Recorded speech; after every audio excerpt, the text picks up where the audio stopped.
माता लक्ष्मी की कथा है ये। किसी गांव में एक सेठ रहता था। वह सेठ बहुत ही कंजूस था। एक बार उसका नौकर एक लड्डू की जगह 2 लड्डू सेठ जी, लेकर के आ वह गया। तब हलवाई के उसने पास छुट्टे पैसे नहीं थे, इसलिए उसने 2 लड्डू दे दिए। माता को चढ़ाया हुआ प्रसाद नीचे जमीन पर गिर जाता है। माता गुस्से से सेठ की तरफ देखकर कहती है कि यह मनुष्य बहुत कंजूस है और दुराचारी भी। मैं इसके यहाँ नहीं रह सकती। माता उस सेठ के घर से निकल जाती हैं। एक बुढ़िया का रूप बनाकर माता जंगल के रास्ते एक नदी के किनारे पहुंचती हैं। बेटा, क्या तुम मुझे नदी पार करवा सकते हो? तुम्हें देने के लिए मेरे पास पैसे नहीं है। ठीक है नया, आप मुझे बाद में पैसे दे देना, मैं आपको छोड़ देता हूँ। आज कोई सवारी नहीं मिली।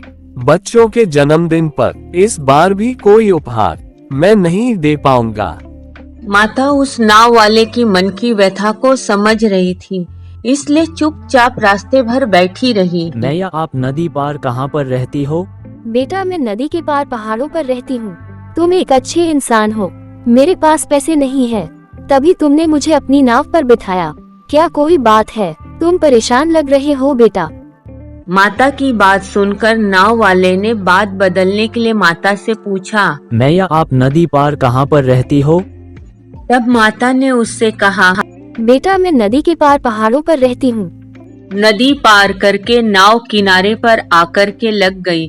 तब नाव वाले ने देखा और कहा, यह क्या? माताजी जहाँ पर बैठी थी वह जगह तो सोने की हो गई, जहाँ जहाँ पर इन्होंने स्पर्श किया वह जगह भी स्वर्ण में बदल गई।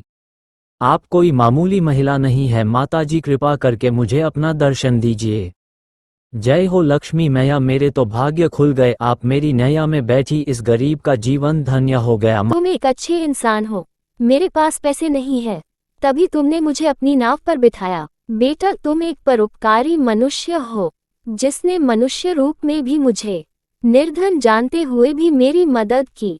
ऐसे लोगों पर मेरी कृपा हमेशा रहती है।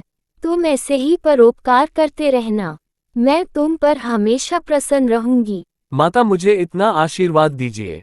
मैं हमेशा ईमानदारी और मेहनत से अपने परिवार का पालन पोषण कर सकूं।